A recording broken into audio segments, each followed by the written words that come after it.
Start recording. Okay. Ta-da-da.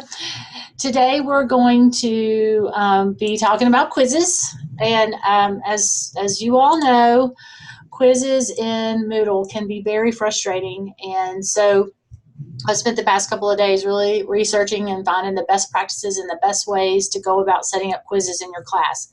And I can tell you this for sure. If you already have quizzes set up, it is very difficult to retrofit the quizzes, so you kind of have to do a little extra step. But for those of you who haven't done quizzes in your class before, you're really kind of ahead of the game, because you'll get to start, with a fresh palette, and you'll get to do it all right the first time, which is what I wish I would have done. So I am going to start by sharing my screen and the PowerPoint that I'm going to start with here. Can you see that, Mike? I've got it. All right.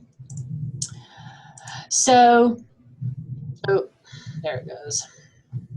And so, let me just there we go. So basically what we're going to cover today is I'm really going to go over about four best practices. We're going to start with best practices, and then I'm really going to focus on how quizzes really is making a quiz the right way, as you said, Mike, the intuitive way, and not so intuitive way actually, is a 4-step process. And that process is that you first, organize your questions in a question bank. Then you create the quiz. Then you add the questions to the quiz. So it's a question bank. You create your question bank here. You create a quiz here. Then you add questions from the question bank to the quiz. And then you can do the final step, which is what the administer, review, and grade the quiz. So I'm going to go through each one of those steps. And then I'm going to talk about how to grant a user override, because that's probably the one question I get the most, which is how do I give additional time or additional attempts to persons with disabilities or that sort of thing. And then we're going to briefly talk about how to import test banks from publishers or from a Word document. I included this slide because anyone who comes might want to take a note of these videos and or this instruction sheet. IT UMass does an amazing job with Moodle instruction in general. And so I spend a lot of time on their website anytime I'm researching something with Moodle. They actually have better, to me, Moodle instruction than Moodle Docs does. So IT UMass is a really great place to go. And then, of course, YouTube. I YouTube everything, especially when it comes to these quizzes. I go out there and just watch tons of YouTube videos to help me figure it out. So I just wanted to give you those resources. So best practices. The first best practice, and I can't overemphasize the importance of this one, is to set up a practice quiz for your students. Like in the first week or in the course information, set up a practice quiz that has different types of questions that you use. It's essay, matching, multiple choice, true, false. Set them up and, maybe 10 questions or whatever it is. Give them unlimited tries. It's a non-graded. You can give it a grade of 0, so it doesn't show up in the grade book. But this is really a good way for students to kind of feel more at ease with taking quizzes, because a lot of their anxiety is around they don't know what's about to happen. And so giving this a practice quiz really does lessen that anxiety for them. And also it is going to, in the long run, prevent a lot of emails to you of what do I do? How do, on these questions that students have when they get into panic mode. And then another thing to do is enroll yourself as a student and take each quiz yourself prior to opening it up for the students. Again, I can't overemphasize this one enough, because when you get those questions, and I know when I get these questions of, oh my gosh, I was on question number 4 and this showed up, and if you had taken question number 4 and you would have known that one of your answers got cut off, but you didn't take the quiz, so you didn't know that. So those are the kind of things that you can prevent that from happening in real time with students while they're taking the test. You can prevent a lot of problems if you just take that extra 10 minutes to go ahead and take that quiz yourself. And I'll show you how to enroll yourself as a student here in a second. Also, these next ones are ones I'm going to cover. It's sometimes people do not want to use the question. I'm going to go down to this one. So a lot of people want to add questions directly to a quiz. So like they create a quiz and then they just say add questions to this quiz, and then they directly add questions to that quiz. It is very tempting to do that, but in reality, and it seems like the thing you should do, and I don't even know why they make it an option, honestly, but by adding questions directly into a quiz, the questions are only stored in that quiz and you can't use them anywhere else. So it really limits you limits you. And so say for example you wanted to export those questions to another quiz, you wouldn't be able to do that. So you really want to add your questions directly to a question bank. And then that goes into best tip practice 2, which is organizing your question bank. You've got to be able to think about your quizzes ahead of time. You've got to say to yourself, okay, I've got 5 pop quizzes in my class and 3 exams and 1 midterm. So, I'm sorry, 1 final. So, I have these 4 exams and these 5 quizzes. So you've got to create a category for each one of those and then add the questions to each one of those categories and really set those and organize them so well and so you can easily find the information. Because if you don't do this, what you're eventually going to have, and I'll show you this in a second in a bad example, is a huge long list of questions that are unsorted, not associated with any quiz, and it is very difficult to find the question that goes with the appropriate quiz. So just like you would organize your filing system, it's the very same thing. You're going to organize categories, which if you think of a category as just like a folder full of questions, just think of a category as a folder, and it contains questions for that particular quiz. So how do we go about doing this? Well, I alluded to this earlier, but you first create and organize your questions in the question bank. Then you configure a new quiz activity in the specific section where you want the quiz to appear. And I'm going to take you through how to create that quiz and how to do that. And then once you've got your questions in the question bank and you've created your quiz, you've got these 2 separate things created, then you merge them by adding questions to the quiz activity. Then once that has been done, then you can administer it to the student. So it really is a 4-step process. So let's get started on each one of these steps. And I'm going to be moving back and forth from this PowerPoint to a Moodle page. I'll probably stay mostly in the Moodle page because it's kind of hard to follow directions such as this. So I am going to, Mike, can you now see this Moodle page? I see your PowerPoint still. You still, okay. Let me new share. Okay, how's that? There it is. Okay, so now we are in the Moodle page. And this is just a sample class that I use to create stuff. I just got sample students in here and things like that. So you can see a bunch of samples. So what I'm going to do is I'm going to go through this 4-step process. I'm actually going to create the question bank, then I'm going to create the quiz, then I'm going to add the questions to it, and then I'm going to show you how to administer it. So we're going to go through that whole process right here. So I'm going to start by creating my question bank. So right here in my administration block, here it says question bank. So boom, I just click right there on that question bank. And Moodle, is going to take me directly to my question bank. Now, remember I told you I was going to show you what a question bank looks like when it's just a bunch of questions and nothing's categorized? Well, this is what it looks like. I mean, this is just a mess of questions. Nothing's categorized. It's not associated with any quiz. It would be really difficult for me to go through here and I'd have to read everything and pull and look at each one of these questions individually and be like, okay, where did this one go? So that's why we want to create categories within this question bank. So I want to go ahead and start and show you how to create a category for these quizzes. So as you can see here, well, let me show you how to do this. So right here, you go back to question bank and you click here on categories. Categories. Now, this is going to come up with all of these categories that my name is associated with. I'm associated with several courses, as you will be too. So for MADM 701, here are the categories for these quizzes.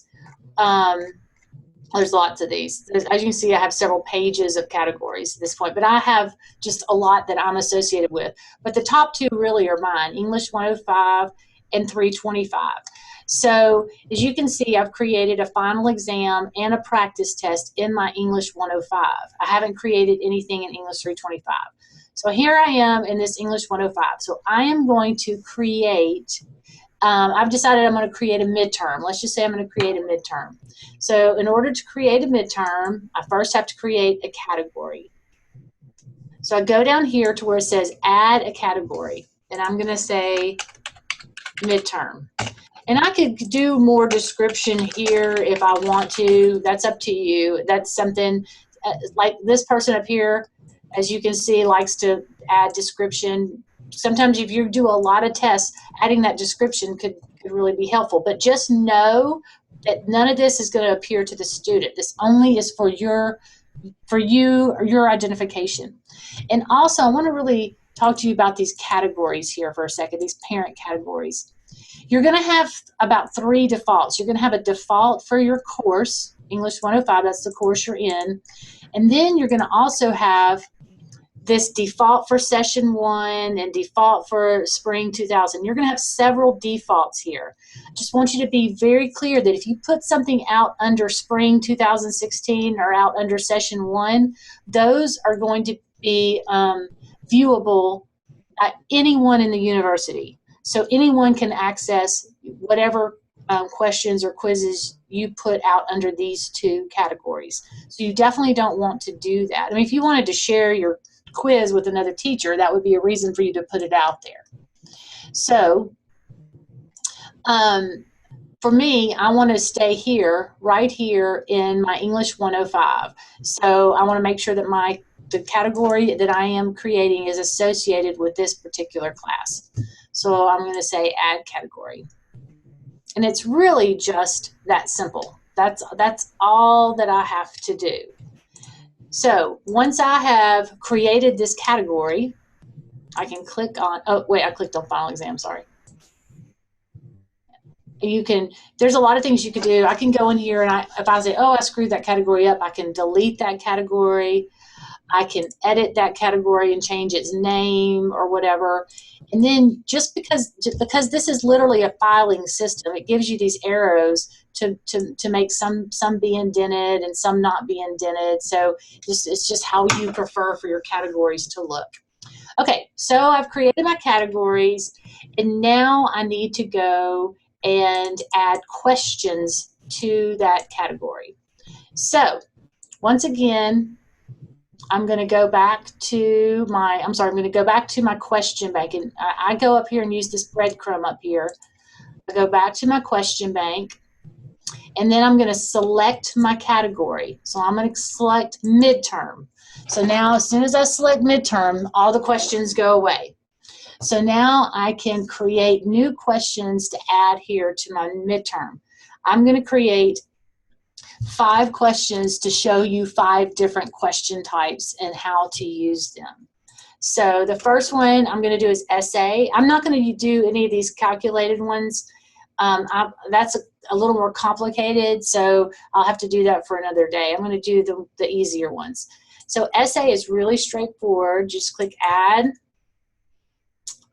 And then this question name right here, a lot of people confuse that. They think that's the actual question that the student sees. It's not. The question text here is what the student would see. So I just usually end up naming it like something related to the category, like midterm, question, or just midterm, something like that, midterm 1 or whatever. And then the question text is, what did you learn this semester? I'm just making these up. Now the default mark, we're just going to leave this to be 1, but we can change that later on if you want. The default is the grade, basically 1 point, because all quizzes have a default of of 1. I mean, and like I said, once if you want this particular question to be worth more weight than that, you can change that at a later time when I'll show you how to do that.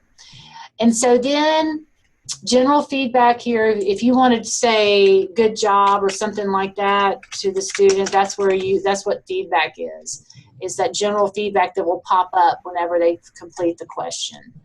And then you can determine how big, how many lines the students get. And this information for graders right here, you are a grader because you're a teacher, so you're a grader. So basically, this is for, let's say you had a grad assistant in your class or an academic coach, and they were grading this particular essay, and you wanted to provide some sort of rubric right here for them to use for grading. That's what that is. So then you click Save Changes, and boom, there is that first midterm 1 question. So now I'm going to create a new question. I'm going to create matching. I love matching. Matching's a lot of fun. So it's kind of neat. So I'm just going to midterm 1. I might call it midterm 16. I might go in there and edit that question because I put the year that it's associated with. Okay, what? Right, match the term with the definition. So that would be my instructions that the student's going to see. And then, so the term would be, I don't know, math, answer, I'm totally making up random stuff here, statistics, English,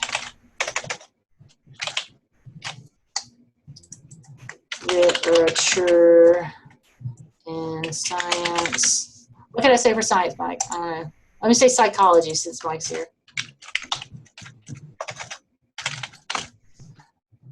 Mental. Okay, so save changes. And then if you want to preview the question just to see what it's going to look like, all you do is click on this little preview button right here, and boom, there it is. That's what it's going to look like to the student right there. So they would be able to choose one of those. Okay, so then I'm going to create a multiple choice question, midterm 16. How old is your teacher? And then, okay, the multiple choice can get a little confusing sometimes because sometimes people want multiple answers to be right. So if you one answer only or multiple answers, I'm going to do this as one answer only. And then you can shuffle the choices or not shuffle the choices for the students. And you can choose your numbering system, how you want it to appear. So choice 1 would be 29, and choice 2 is 65, and choice 3 is 37. So obviously I'm 29, so 100%. I'm just joking. I'm not really 29, but that I give the choice 100%, the one that's correct. And then if I want to give the student feedback like, oh yay, good job, because they got the right answer. And then if they get the wrong answer, then I say none. I might say, you know, sorry, you know, something like that. I don't know, what do you say? So, but if you wanted to do multiple answers aloud, then you could click multiple answers, and then you could say maybe this one's at 50%, and then this one's at 50%, and then they would both, or you could say, I think 33.3, they have that option. If you want 3 of them, you'd have to do 33.3, 30. So if any of these would be the right answer, then you would do it that way, for example. So save changes. And then I'm going to show you short answer and then true false, and we'll be done. So short answer, you actually have to be careful with short answer because, and I'll show you why. The question text is, what is your teacher's name? So if you want to say case is unimportant or case must match, if you say case must match, then they have to get the answer exactly with the case and all and everything. I usually say case is unimportant, but that's the answer that they're going to write in. The thing that I say about with fill in the blank kind of questions is you have to be careful of things like hyphens. So let's say you put in a hyphen, but they put in a dash, for example, instead of a hyphen. It can really screw things up. I was working with Joe McGee, and she had put in a dash, and her students had put in some sort of a M dash thing, and that they had copied from somewhere. And every student that did that got it wrong. Anyway, so it was a big deal. It was all about the dash. So be careful with that because it's really got to be perfect. And then once again, you do this 100% because that would be the right answer. And then you say save changes.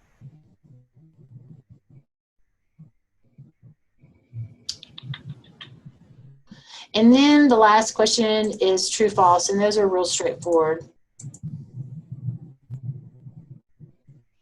So question name, midterm 16, and I'm going to go in there and edit that one to change it to midterm 16. This class is super easy. So this class is super easy, true or false? If the answer is false, then you just leave it here. Of course, the answer is true. You change it to true. I'm going to leave it to false. And then, of course, you can give them feedback if they chose true or if they chose false. I like giving the feedback personally. It takes 2 seconds to do it. It doesn't take long. And it does add a little element of humanizing the test a little bit. Okay. So here we have our questions. In this one, remember I put midterm 1 here instead of midterm 16. So I'm going to go and edit this one so it's like the other. So I just click the edit button. Then I go in here and I add 16. So it's super easy. So now I have all of my questions associated with my midterm category. Mike, did you have any questions about adding questions at all? Was there anything? No, I'm great. The categorization issue was important because I had made a mistake with that initially. That's exactly what I did. I created a syllabus quiz, and I can just show you what I did, honestly. I created this syllabus quiz, and I was so proud of myself. And here was my syllabus quiz. And so I go to my so then I go to my question bank, and then I go and I couldn't find any of my questions. They were all gone. I hadn't created a question bank for it. So I had to go back and recreate everything with a question bank. It was so frustrating because I didn't know where it went. I literally could not find the quiz anywhere, and I couldn't figure out how to go edit the questions. I couldn't figure it out. And it's because I hadn't put it into a category. And so what I had done was just associated the questions with that particular quiz, and I literally could not find the questions anywhere. It was very, very frustrating. Okay, so now we have our question bank with our category, and we have added our questions to the category. Now we get to create our quiz. Super exciting. And there's a lot of different things that you can do with quizzes now. I'm going to do right here, I'm going to create my quiz, add, and I'm going to name it midterm 16. Oops. And just so that you know, this description you provide here is really important, because this is where the students' instructions are. So you might want to tell them, give them some information on the quiz itself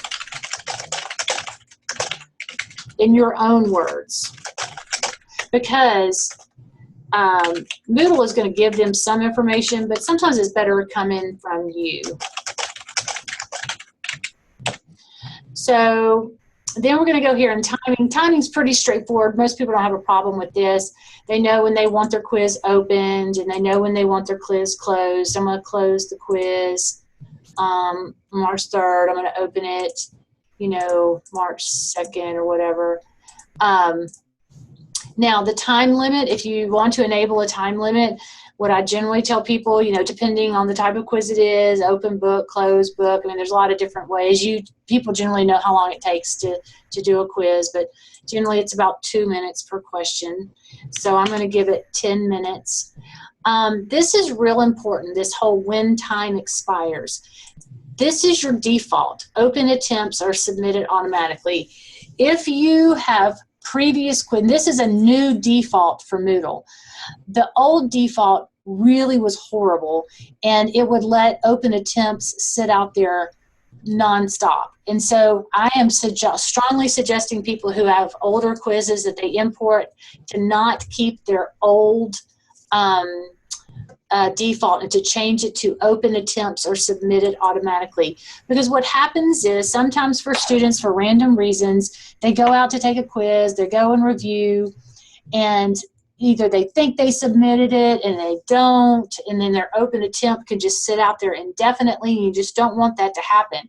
So if there's an open attempt out there whenever the quiz is closed, you want that to be submitted automatically.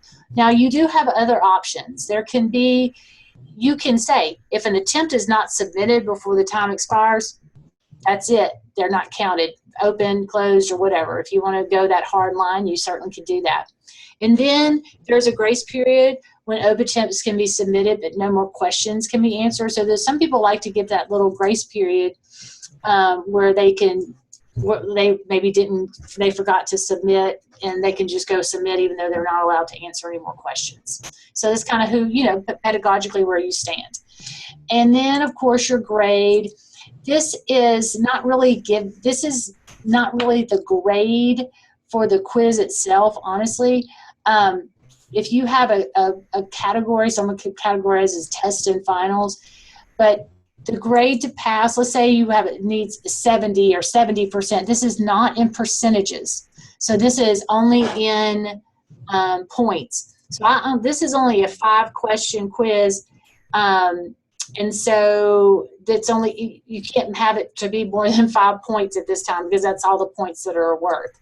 And so if you did say have 100 questions and your grade to pass was 70, they get 70 of these right. When you put that into the grade book, what it would look like in Moodle is anybody who gets 70 or above, their score would show up as green, and anybody who got 69 or below, their score would show up as red to indicate that they failed. And then, of course, you can give multiple attempts, unlimited attempts on the quiz itself. And I'm going to go back and show you about grading in a second, how to make sure that your grading structure is set up properly. And then, of course, the course layout. How often do you want a new question to appear? Now, we've gone back and forth with a lot of teachers about this because a lot of teachers are like, I want all questions on one page. Well, Moodle tends to freeze up when you do that. And I promise you it's going to give you more headaches than it's worth.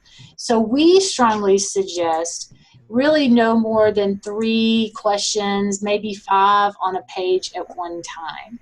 So that's just kind of a best practice thing to do. And now as far as question behavior, if you want the answers within the questions to be shuffled, you can change this to yes. And then there's another way to shuffle the other questions as they appear, the order in which they appear.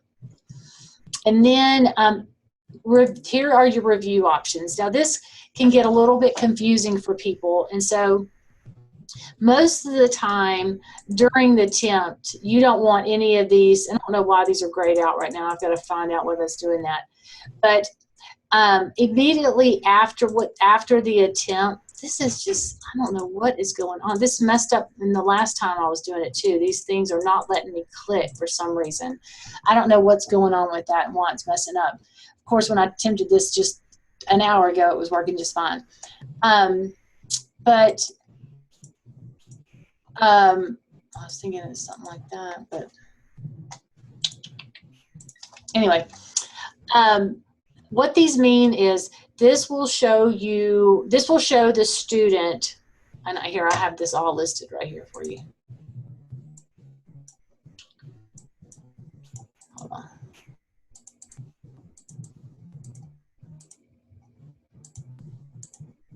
All right, hold on.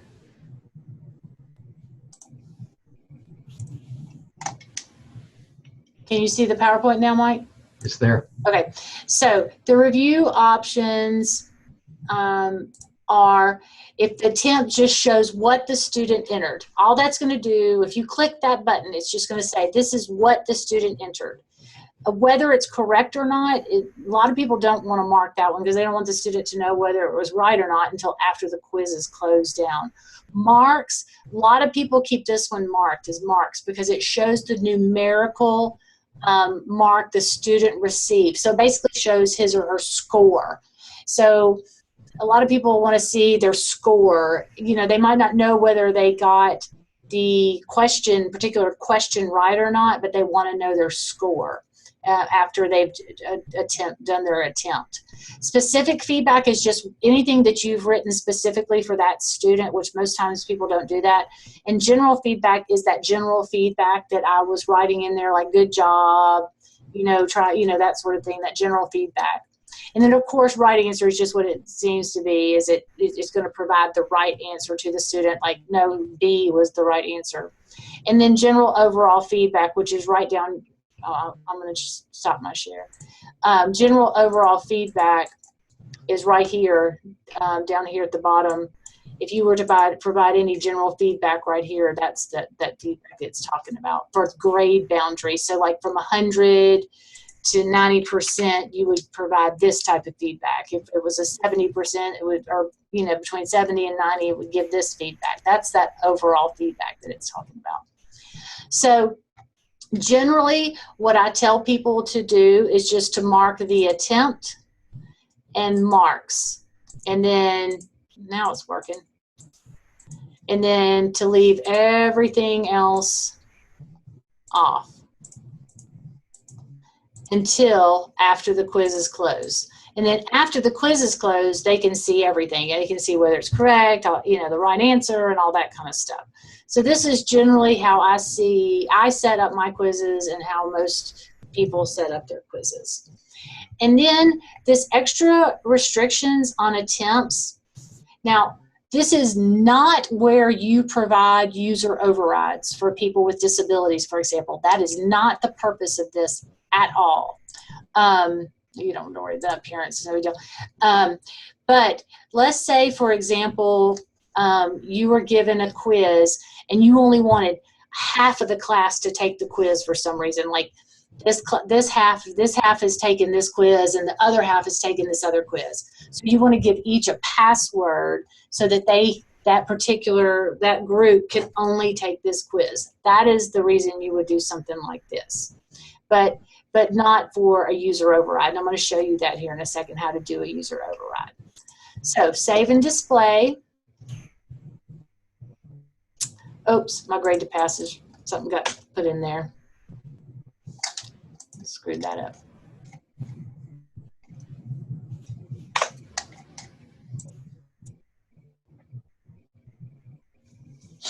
Okay.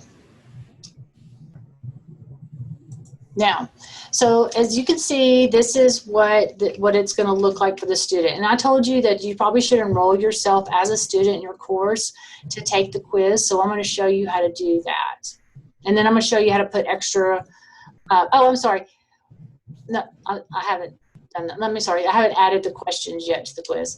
So no questions have been added yet. I have my question bank, I have my quiz, and now I have to combine the two. Now I have to add questions to this quiz. So what do? Is I click Edit Quiz. And so then here comes this option here. And so how do I go about adding that? And I click Add, and then I say from Question Bank, and then I click on Midterm, and then it's going to come up with the questions that I want, and I can just check those questions. And then I can add those selected questions to the quiz. Boom, there I go. Now, remember I told you that you can change your grade. So here is the maximum grade for this quiz. And what Moodle is going to do, because I have 5 questions, so and each one is equally weighted with this 1 right here. So the maximum grade is 10. So obviously each one of these questions is going to be worth 2 points. So let's say, you know, I change it to 100. Then each one is going to be worth, I don't know, I can't do the math. I probably should have done something like 50. Let's say I change it to 50. Then each is going to be worth 10 points. But let's say the essay question, what did you learn this semester? I've decided I want to make that worth more weight. So I go click this edit button and I can say 5 points. So now this one's going to be worth, say, 25 points, and then this one, and then Moodle will automatically weight the rest of them out evenly. So that's how you go about doing that.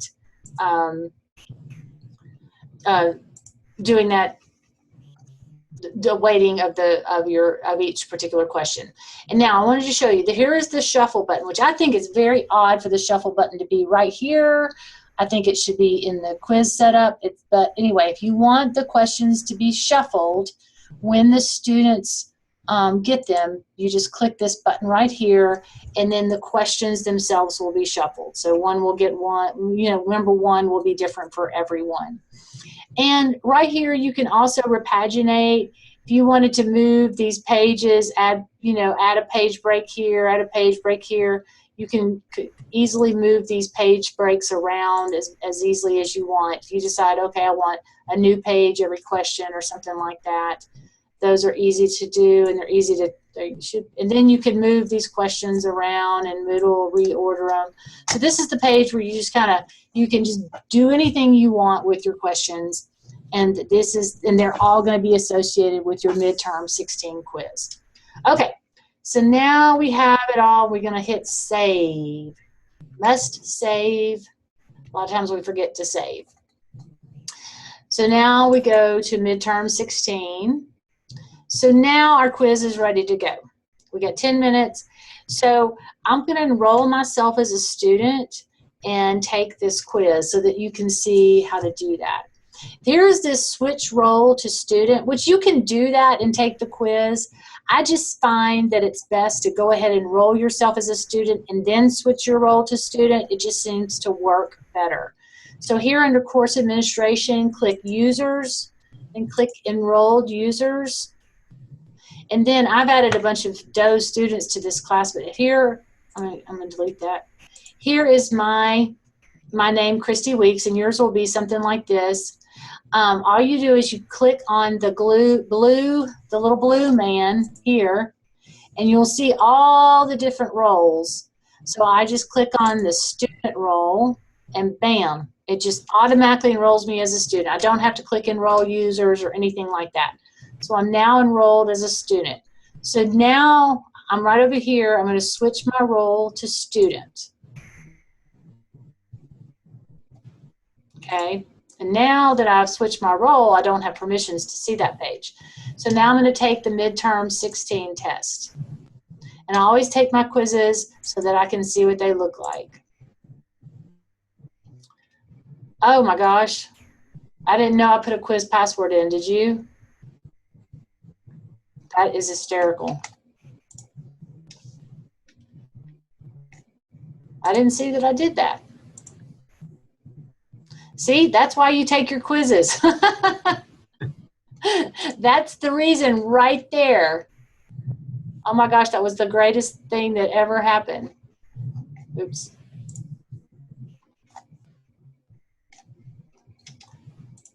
Yep, I actually added a password in and I didn't even know I had done that. Crazy. That's why you always go in and take your own quizzes.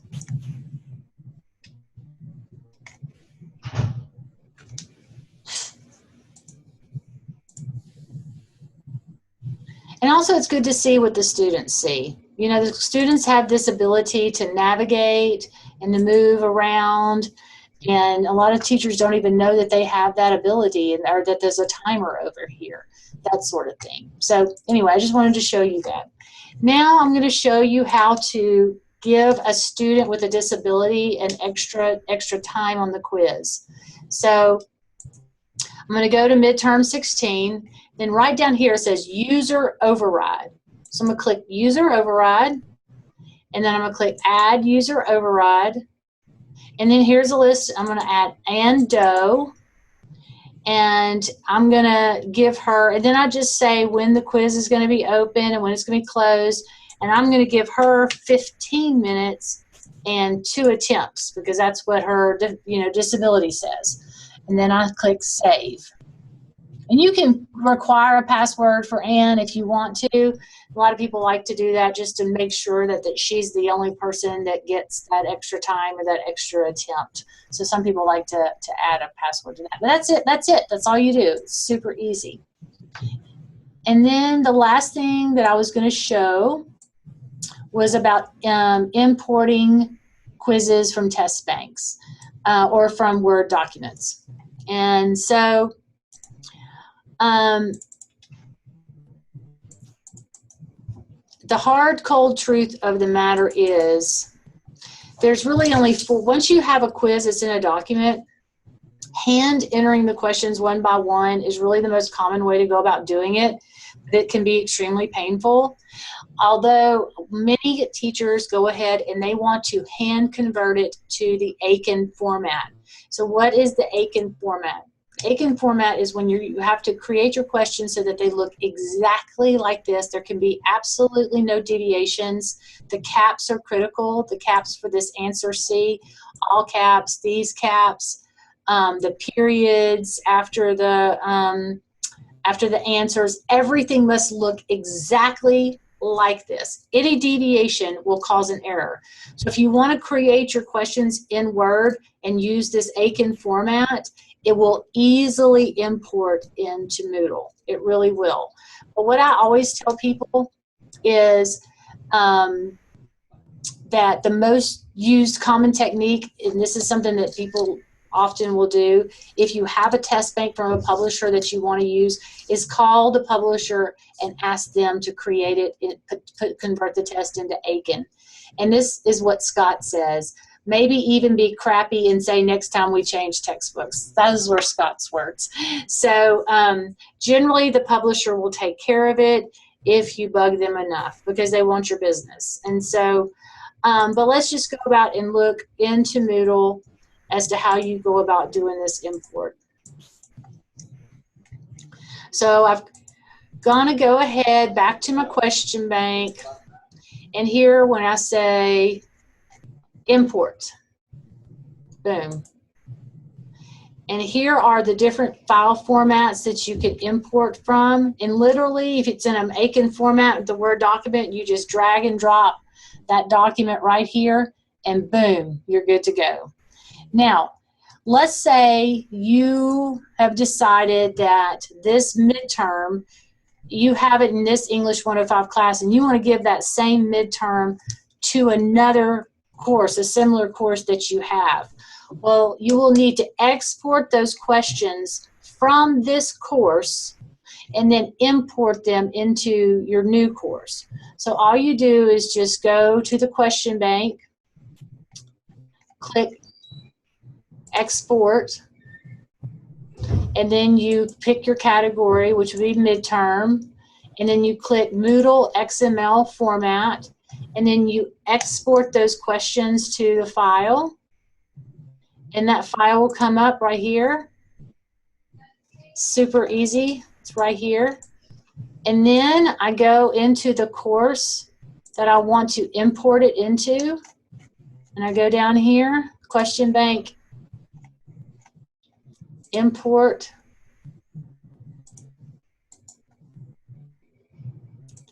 and then I say Moodle XML format, and I just drag and drop it over there, which I haven't saved it.